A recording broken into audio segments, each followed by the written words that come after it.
Dames en heren, mag ik een warm applaus voor Naomi Klein en Ine Roox. Dank u.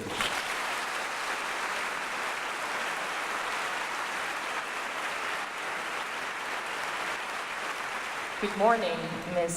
Klein. Thank you for being here in the beautiful city of Antwerp. You had the chance to enjoy a morning walk. How was that? It was beautiful, and I'm thrilled to be here speaking with you, Ine, again, but in person this time. And it's wonderful to be in this incredible theater, the Roma Theater, with its rich history and just as an amazing example of what can happen when people come together and organize. And I want to thank everybody from 11/11/11 for putting on this beautiful event. So thank you all for coming, and I also want to thank my Dutch publisher, because who I've been working with for a long time. Great. I want to start with a question not about this book, but about the book that put you internationally on the map and made you, like some people say, the icon of anti-globalization and the battle against neoliberalism. No logo. Yeah, the right book at the right moment for a movement, to give voice to a movement. You talk about branding and the rise of super brands, and in your new book now about Donald Trump, you call Donald Trump the super brand Trumpism. Can you please explain what you mean by that? Right, so as you say, my first book was about branding, was about the rise of what were being called lifestyle brands, this new business model that really emerged in the 1990s, where up until that point, the business model that most corporations followed was they made things, they made products, or they produced services, and then they branded those services, put logos on those services or products, to differentiate themselves from their competitors, and they invested in marketing to tell people about them. But the companies still saw themselves first and foremost as, for the most part, manufacturers, right?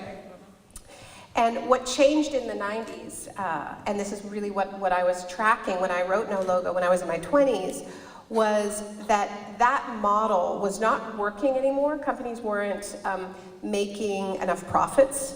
And one of the most famous quotes from No Logo that got kind of re-quoted was an advertising executive who said, consumers are like cockroaches. You spray them and they become immune after a while. And so the issue was just that traditional marketing wasn't breaking through anymore, that it had been overused in a sense. And so this new kind of company emerged. And it was really led by Nike, who understood that the product was really incidental, that they were first and foremost a producer of an idea, a very powerful idea that would produce a kind of tribe around it, a tribe of belonging. Like producing a feeling, a philosophy, an identity, and that you could then project. You could stamp that identity onto any number of products, but Nike saw their act of manufacturing as the act of producing ideas and the act of marketing their product. The production was incidental, and so they were really the first company that didn't own a single one of their factories. They outsourced everything.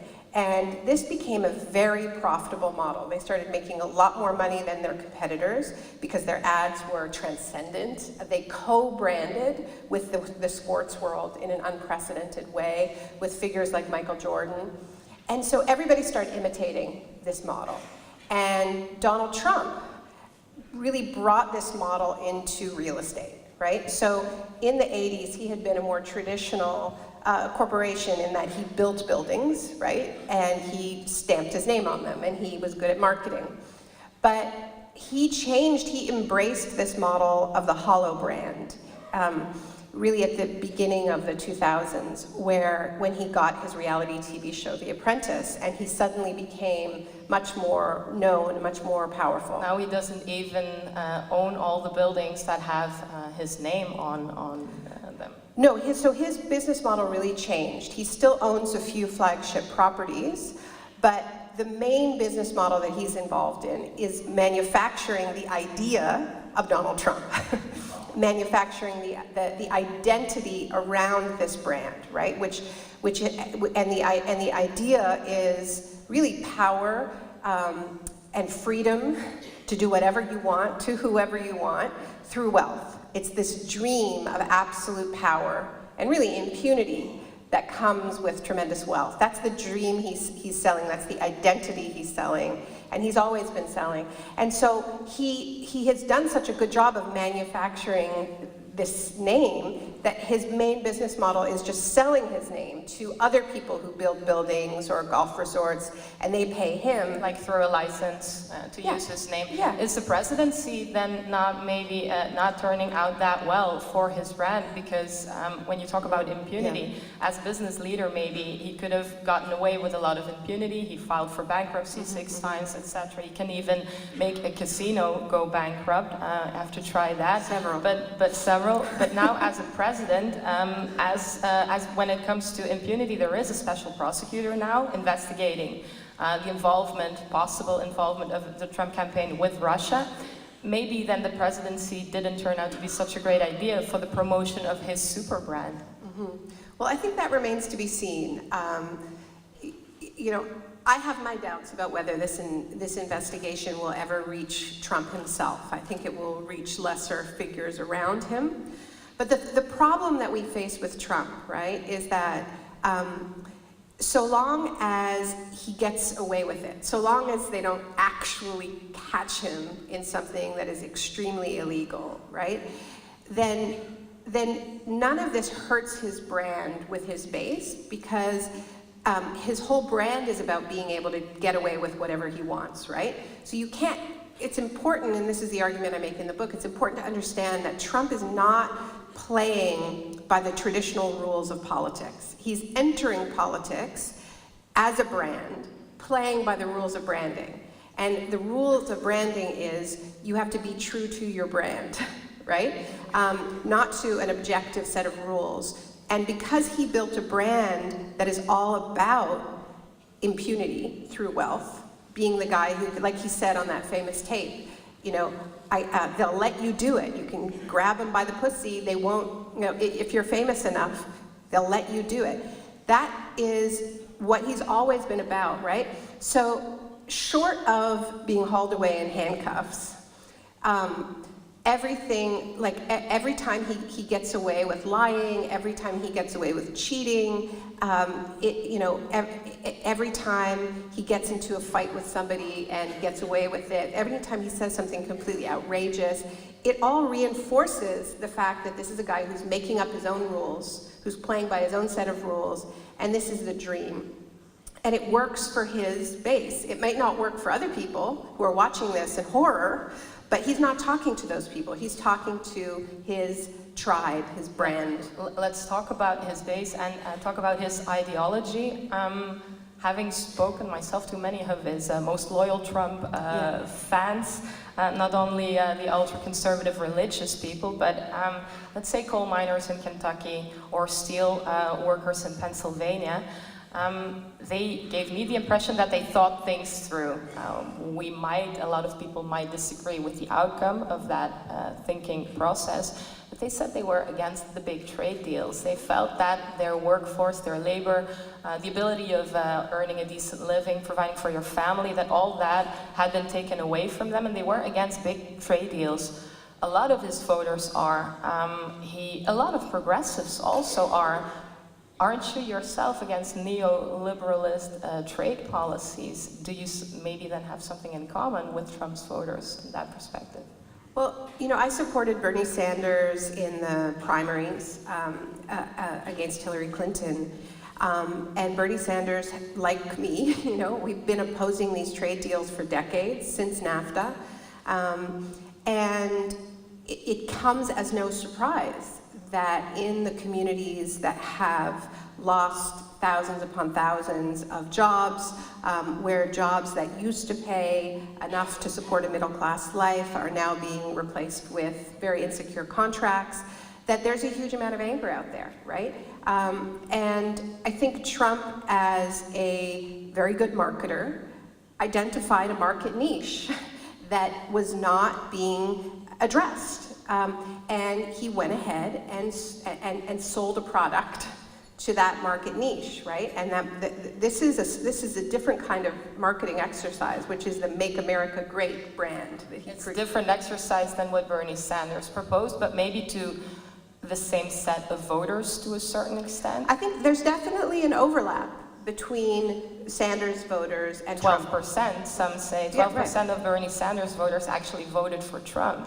How do you feel about that? I feel fine about it. I feel that this is why many of us made the argument that running a neoliberal centrist candidate against a populist demagogue on the right is incredibly dangerous to do, because this is a moment of rejection. I mean, when I say I don't feel fine about it, I mean, obviously I don't think they should have voted for Trump, but it was entirely predictable. All of the polls showed that Sanders would in a head-to-head race between Sanders and Trump versus Hillary and Trump, Sanders would do better. This was consistent in the polling throughout the primaries. And I think that the opinion makers in the United States were profoundly out of touch with how angry workers are in America. And in the same way that the opinion makers in the UK got it completely wrong on Brexit, they underestimated the anger out there. And this is happening again and again. And I think this has to do in part with a media culture that's tremendously out of touch, very comfortable themselves, doing less and less actual journalism, of doing what you're talking about, of like going out and actually talking to people about their lives.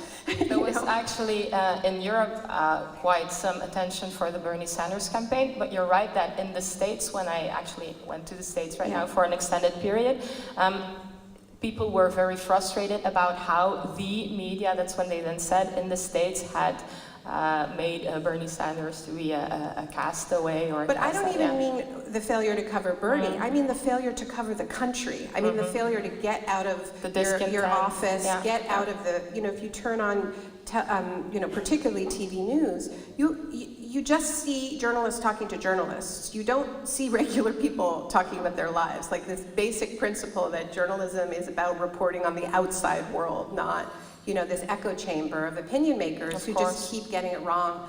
And so, I think that this message obviously has applications well beyond the U.S.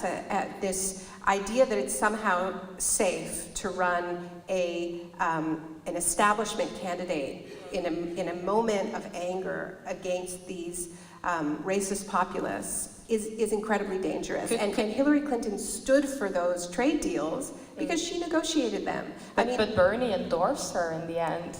Was that then not a mistake? Could he have done maybe better to stay out? People are hoping for him to run again in 4 years' time, maybe, possibly. If Bernie hadn't endorsed Hillary, he would have been completely destroyed. By whom? By the Democratic Party and by all of the opinion makers. But I think Bernie was absolutely honest from the beginning about what he was going to do. He said from the beginning, I'm going to run. I mean, there were a lot of people who didn't want Bernie to run as a candidate within the Democratic Party, but what people have to understand here is that the U.S., and I think people do understand, is that the U.S. electoral system is very, very, very flawed on, many levels, right? First of all, it's just not democratic. Hillary Clinton got more votes and lost the election, so that's a problem, right? But even within the individual parties, you have these superdelegates, right? That weigh, these disproportionately on the primary and the ultimate election. From day one, Hillary had hundreds of superdelegates, before the races even began, right? So there was this sort of sense of inevitability about her candidacy that is very anti-democratic. Then you have the role of money in the elections. Then you have all of the voter suppression in elections. So what Bernie said was, and of course, it's a two-party system because we don't have proportional That's what I representation. wanted to come to. The two-party system, we in Europe are familiar with that if we look at Britain, but in a lot of other European democracies, we have sometimes countless parties always forging coalitions after or sometimes before elections. Do you think that the two-party system in the US and in the UK, does that increase or create divisiveness among people? Is this also in part to blame why there is such a big divide in the States? I think it's a big part of the reason why the democratic structure is so broken. I don't know if it's why there's so much division exactly, but I do think that it's why you have this extraordinary situation where 90 million people didn't vote. Like they didn't feel there was anything to offer them. Whereas I think if you had proportional representation and you had multiple political parties, you would have had parties out there capable of speaking to some of those 90 million people who just stayed home. We spend so much time, in the analysis looking at, that 12% of Trump voters who might have voted for Bernie, white working class voters. That's interesting. We should focus on them. But what about the 90 million people for whom there was no voice? People that feel politically independent, 39% in the States.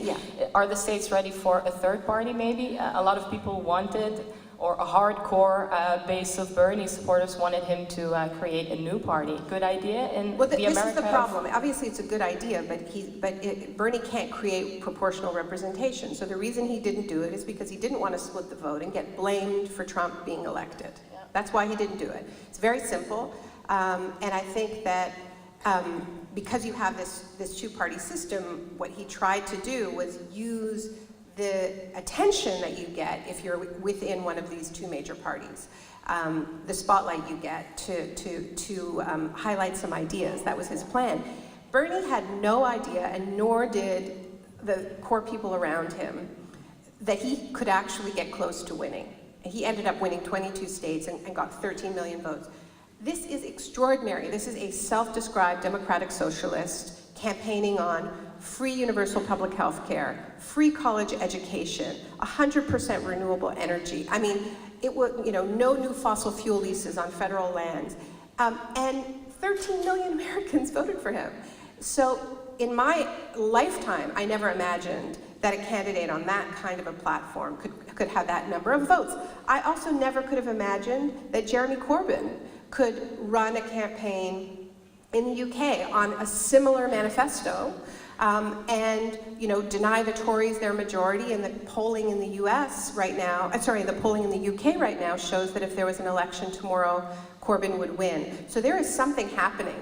And when Sanders ran last time, we didn't know that we had this much support for these ideas. So next time around, that campaign is going to be run very differently, whether it's Sanders running again, and he is considering it. Yeah, he's considering it. Or whether it's another candidate running on a truly progressive platform.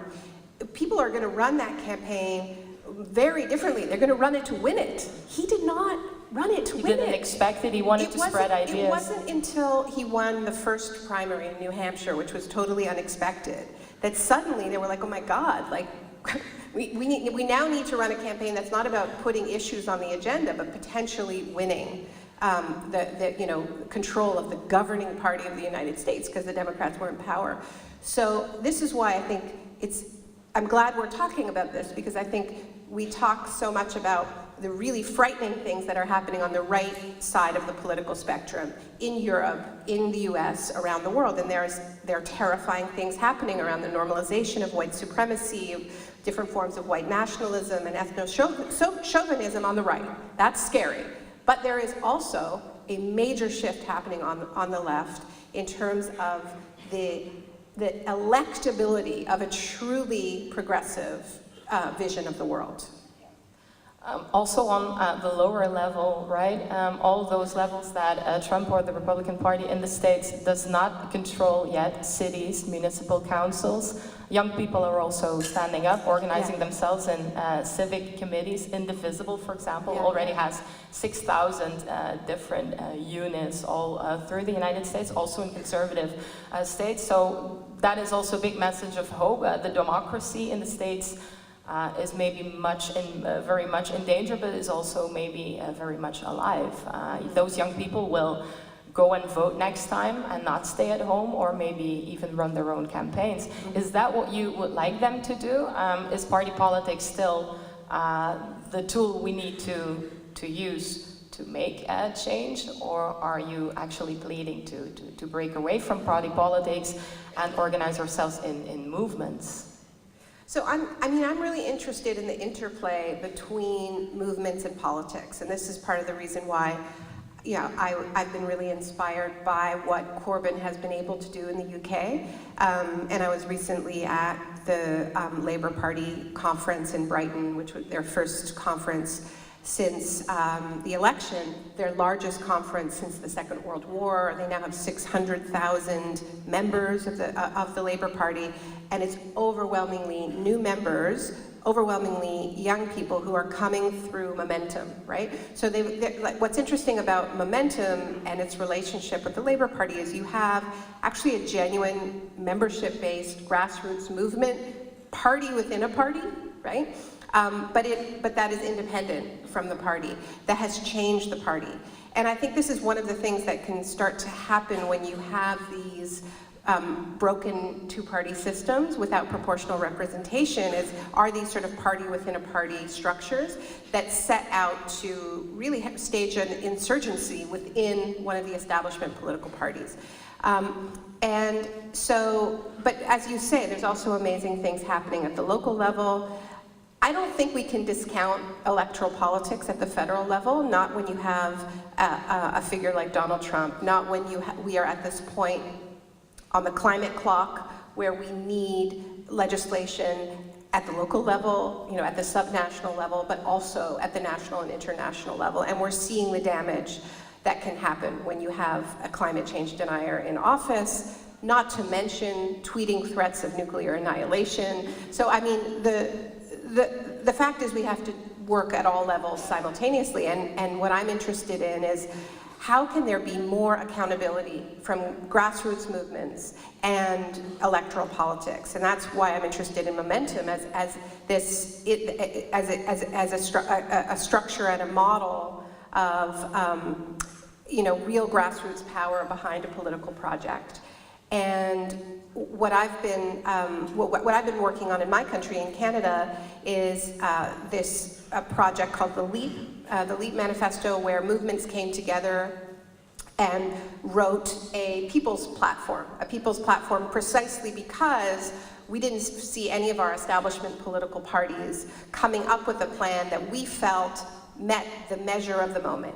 Although Canada, living in Canada, as you have dual citizenship, you're both American and Canadian, Canada in a couple of ways could set an example if you look at the States, right? Like, there is healthcare, there is public education and not private institutions, so still not good enough in Canada.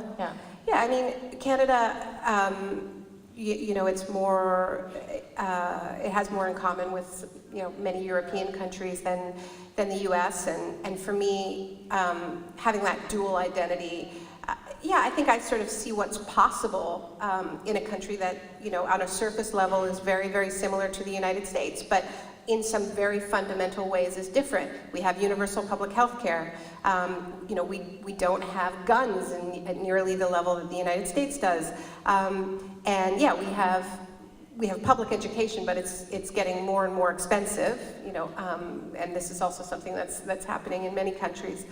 But one of the problems we have in Canada, and I don't know if this is happening here in Europe, is like one of the effects of Trump on the world is that everybody looks good in comparison to Trump, right? He's lowered the bar so much that you have to do very little to be hailed as a progressive leader. So my prime minister can flash his colorful socks and send out some progressive tweets, and everyone's swooning. He's not that progressive, Justin Trudeau, no? Well, I mean, the truth is that I think Justin Trudeau would be a lot more progressive if people would stop swooning over him and treating him like a rock star, and actually treating him like a politician who needs to be held accountable and put under pressure to do more. So where we are is a little bit in that sort of first term Obama moment where everyone's like, we're so relieved to be rid of our bad prime minister. We're proud that people like us again. And we're not doing nearly enough to pressure him to live up to his promises, including the promise to introduce proportional representation. That's one of the first promises he broke. But no, Justin Trudeau he's actually being quite dangerous because he sends out these lovely tweets like refugees welcome, he's like being this anti-Trump, but he isn't changing our laws that actually would make it safe for refugees to come to Canada from the US. So for instance, there are thousands of Haitian refugees who are having to cross the border on foot in the dead of winter because they can't cross the border legally because we have an arrangement with the US that the US is considered a safe third country. So anybody who tries to get asylum in the US cannot then try to get asylum in Canada. Like in the European Union. Exactly. But the US clearly is not a safe third country. We have a maniac in charge in the US. And it's extremely unsafe for Haitians right now, and as it is extremely unsafe for many, many asylum seekers. And so we're getting tweets instead of policy. Our prime minister thinks flirting with Ivanka Trump is a foreign policy platform. Here I was announcing, asking the people to tweet about this interview, right? If he were sitting here next to you, Donald Trump, and you could ask him a couple of questions, what question would you really want to ask him, and you would expect an honest answer to? Wow. Like think of the crowd not being present. I know it's hard, but really a question you would really want him to reflect on and give you an honest opinion about. Well, I think reflect and honest are two words that. Now you're buying time. No, I mean what I would try to do, not because I would hope for reflection or honesty in answer, but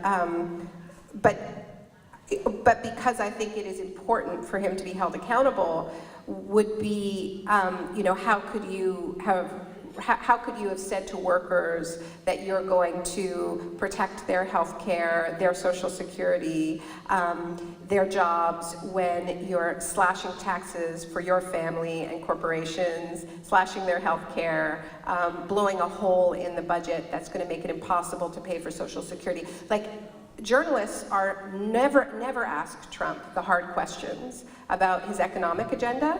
It's all about tweets and NFL players. They have to get the chance, of course, to ask him that question. Well, very little have an access. There is access to him and to his spokesperson, and the really unfortunate problem we have is that, I've written about the shock doctrine, as people know here, and which is really about how moments of crisis, of shock, these cataclysmic moments, right? A terrorist attack or, a financial meltdown like 2008, and the fear and the distraction that comes with that can provide cover for right-wing politicians to push through very extreme pro-corporate policies. What we're seeing with Trump is something different.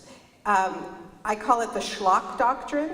I don't know if that's is something, but it's not one shock. It's daily shocks, maybe 3 times a day shocks of what did he do? What did he say? What did he tweet? Can you believe he did this? And so the media is addicted to basically Trump is crack. And all they can do is follow the latest outrage. Meanwhile, Goldman Sachs is running his economic policy. They're getting everything they've ever wanted. The fossil fuel companies are running his land use policies and his environmental policies, his health and safety policies. All of it is largely ignored by the local media and international media because it's not as funny, sexy, dramatic, shocking. And so if I had an audience with Trump, I would just grill him on what Goldman Sachs is doing, on why he claimed that he would not take corporate money and then took, you know, millions of dollars on his first day in office. This is where he's vulnerable. This is where his brand, the Make America Great brand, can is show vulnerable. some cracks. Yeah. When we look at the American media and the European media or world media for that matter,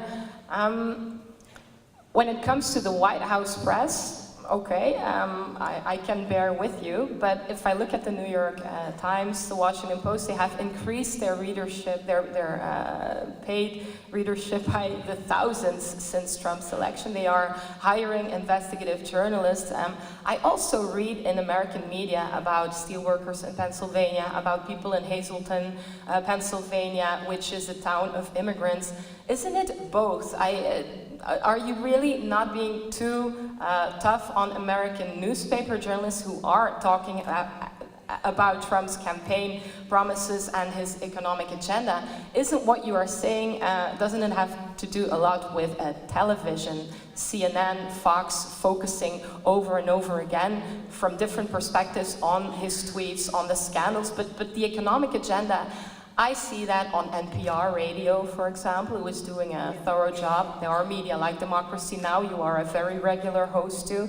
Aren't you overgeneralizing when you say the media? Aren't you talking mainly about television? Mm-hmm.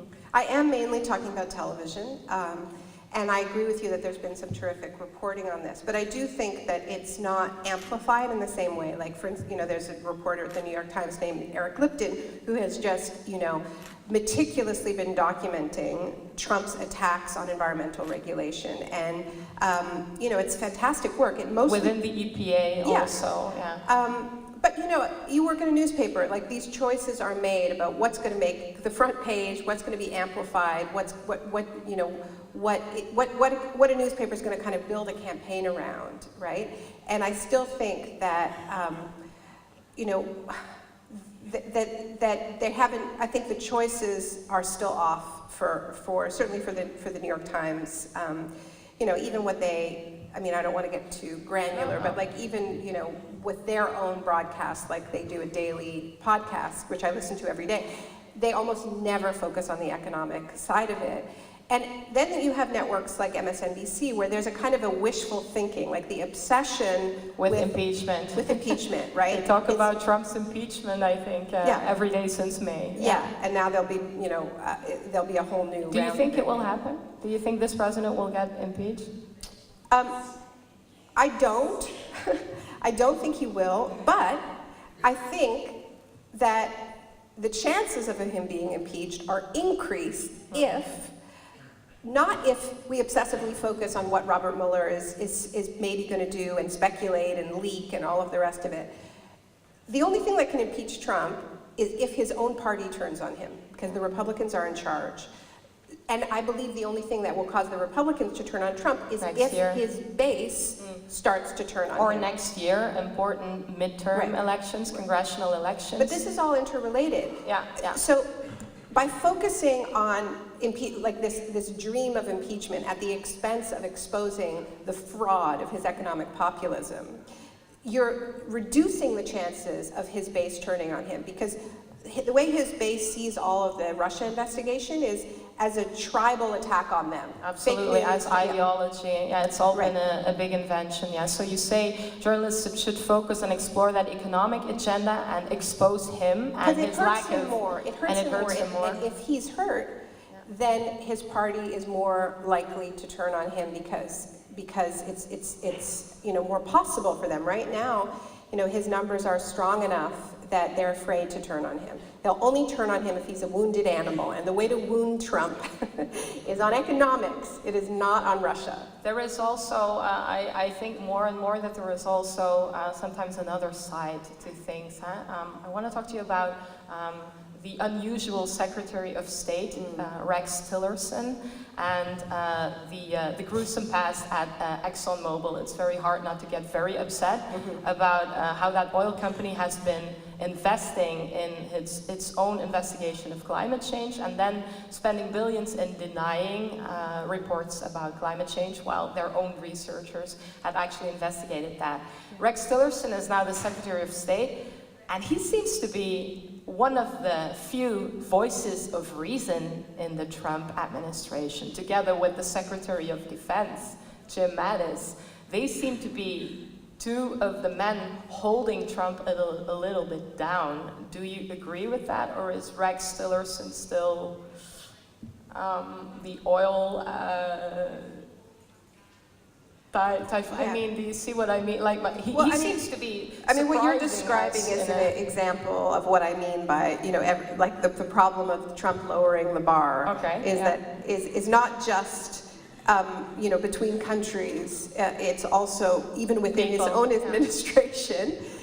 He's now making people turn to, you know, the head of the CIA, generals with war crimes behind them, and you know, the former head of an oil company that was the major force behind climate change denial as their saviors.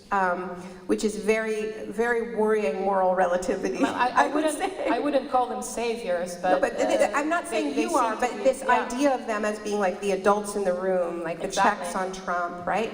I mean, first of all, I'll come back to Tillerson, but one of the things that I find most worrying is the way in which this narrative of adults in the room, the people who are controlling Trump, right?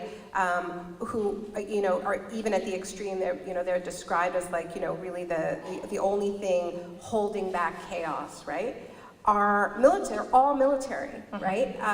You know, from his chief of staff to, you know, and one of the extraordinary things about Trump is how many generals he appointed to positions that are traditionally held by civilians in order to provide oversight to the generals, right? So now the generals are watching the generals, and they're watching the president, right? Like it's a military government. Well, see, to me, as somebody who has studied military governments and how military governments, you know, come into power, this idea of the military as the restorers of order, you know, as the safeguards against chaos, like that's how it always begins, right? And so when you have the liberal side of the spectrum, when you have like the Democrats, worshiping the generals as you know, the people controlling Trump, you know, one of the things that I'm most worried about, and one of the reasons why I wrote this book as quickly as I did, you know, I don't usually write books over a period of months, I write books over a period of years, but in this book I wrote it in a bit of a frenzy because I really wanted to get it out before there was a potential domestic crisis that Trump could exploit. And the kind of crisis that I'm most worried about would be a terrorist attack in the United States that they would blame on, you know, Muslim extremists. And then rage a war or, military in the streets. I mean, you don't need me to tell you about this. You're living this, right? But imagine what Trump and his generals would do. No, but I mean, even just, you know, walking around your city and seeing soldiers, you know, with massive machine guns, it's a reminder of what happens when people are fearful and delegate power to the military in ways that are very hard to take back.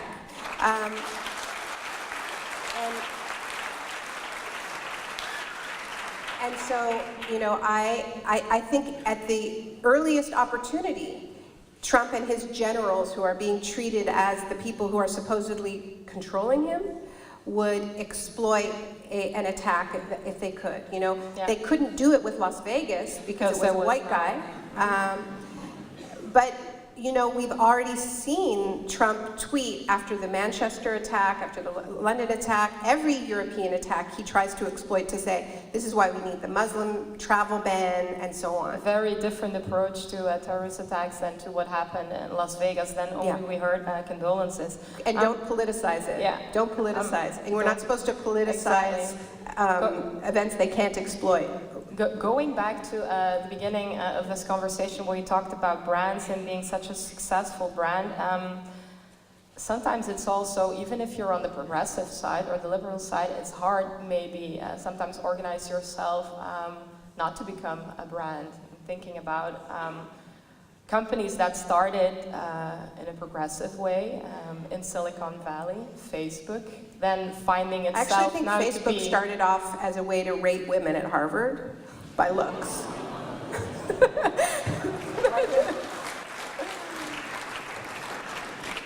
Twitter became very big thanks to Donald Trump also. I was feeling a little uncomfortable to ask the public to start tweeting. I'm not a big fan myself, but Mark Zuckerberg, a person like Mark Zuckerberg, could he be a liberal progressive Trump and beat him? What is Mark Zuckerberg doing traveling throughout the United States, knowing more and more about our personal lives, getting us so far to tweet, to write on Facebook even when we're ironing or something like that, like having a tremendous insight in our private lives. He has got, don't you agree, a lot of political power. Dangerous? Yeah, I mean, I think, you know, the incredible feat of our era has been our own participation in self-surveillance, right? Exactly. Participatory surveillance. You know, and we all need to deeply question this, and, you know, I think this is a moment to use as many privacy, do your research, use as many privacy tools as you can, and there are all kinds of them that you can use so that your movements on the internet are not being tracked. You can cover your cameras and your phone. You can use Signal. I hope you're all using Signal. You can encrypt your emails. I do it all. Like I don't do it enough, but I certainly use Signal and I use encrypted email. And like there's only so much we can control, but whatever we can control, I think that we should control and not make it easy for us to have all of our information collected. But what about someone like Zuckerberg? Do you think he will go into politics? Probably. I mean, I think we're going to see many more billionaires going into politics now because they're all seeing, you know, how easy it is. You know, they're just going, you know, the bar has been lowered for them too. You know, they're like, wow, if Trump can do it, I can do it. You know, one of the things, as you know, that I do in the book is, you know, I don't see Trump as an outlier. I see Trump as an outcome. You know, a result of something that was going on already. You know, I see Trump as dystopian fiction come to life, right? So if you think about The Hunger Games or, you know, Children of Men or whatever your favorite dystopian, you know, sci-fi novel or film is, you know, the reason why artists make this kind of art is not to create a world from scratch, but to show us our world if we continue down the road we're on, right? And this is why I think it's so important for Europeans not to give into this sort of smugness in relation to Trump, like, oh, we'd never go there. No, we're much more sophisticated than that. We have already gone there in Italy in the 90s with Berlusconi. So yeah, absolutely. The Americans copied us, it wasn't the other way around. There's definitely a lot of Berlusconi in there. And so, you know, I think we should see Trump as a warning, right? He's a mirror being held up, saying this is where all of these cultural trends are leading, whether it's the fracturing of our attention spans or, you know, this culture that venerates the ego in every possible way and has created a culture of shamelessness around self-promotion, which is Trump incarnate, you know, and reality TV and all of it. He's just, you know, and this dominance-based logic, and speaking of rating women, I mean, this is Donald Trump. You know, this was his business, you know, Miss America, right? Same with Mark Zuckerberg. It really did. Facebook started out as a way to rate women at Harvard. And it was just a way for men to rank how beautiful the girls were or ugly. And that was the seed that built Facebook. I think it's quite revealing. But another one of the roads that took us to Donald Trump has been this idea of the billionaire savior, right? There are so many of our collective problems that we've allowed to be delegated to the Bill Gateses of the world and the Richard Bransons of the world. And the whole sort of Davos model of the sort of masters of the universe coming together to solve hunger and solve poverty and solve climate change. And all of these problems that we used to think were our responsibility as citizens to solve through our democracies. And so, you know, this is why I have a chapter in the book that is arguing that the two men most responsible for creating a context where a guy like Donald Trump could run for president were Bill Clinton and Bill Gates, because they really together birthed this model of this billionaire world savior through the Clinton Global Initiative, which was this idea of, there's all this sort of, there's enough excess capital flowing around the world economy in the age of the oligarchs that we can solve every problem just through the benevolence of the billionaire class. And the amount of power that Bill Gates has over African agriculture, over health and globally is extraordinary. I mean, people at the World Health Organization will tell you, Bill Gates is making our policy right now. He has more power than the World Health Organization because of his money. So, Bill Gates has no background in health. He knows a lot about technology, but because he is so rich, it makes him extremely powerful. Well, it's more than that. Also, the Clinton Foundation, you also mentioned that they're also, on a similar there's been pace this process by which collectively our culture, right, has bought into this idea that if you're rich enough, however you made your money, that you must have some special magical wisdom and that's why a guy like Trump or Zuckerberg can get away with so much and get so far. And so then Trump stands before the American people and says, sure, I have no experience in government, but I'm rich, therefore vote for me. Yeah. So that didn't come from nowhere, that came from a context. So I guess this is a very long way of saying that Mark Zuckerberg is not going to save us. Is there a very, very small part of you that still leaves, to a very small extent, gives Trump the benefit of the doubt, hear me out, and evaluates his decisions one by one, and can also acknowledge that maybe some of those decisions can be maybe leading to something better, referring to the undocumented kids in California. I spoke to a very progressive activist there, saying that the way Trump is forcing the American Congress now to pass through legislation, not give those kids who were children younger than 16 when they were brought by their parents to the United States. Now they have documents, but it's all very temporary. Trump now forcing Congress to come up with legislation. I spoke to a very progressive activist that said, in the longer run, they might be better off, these kids. Are you still evaluating decision after decision and giving him, on those decisions, the benefit of the doubt? Or is it all wrong? What is his strength? Can he also do maybe something good? Has he done so since January 20th? So I think that he watches polls. I think that he is out for himself. And when there is sufficient pushback on something, he does change his position. I mean, we've seen it a few times now. I think that he's all over the map. I think giving him the benefit of the doubt is extremely dangerous.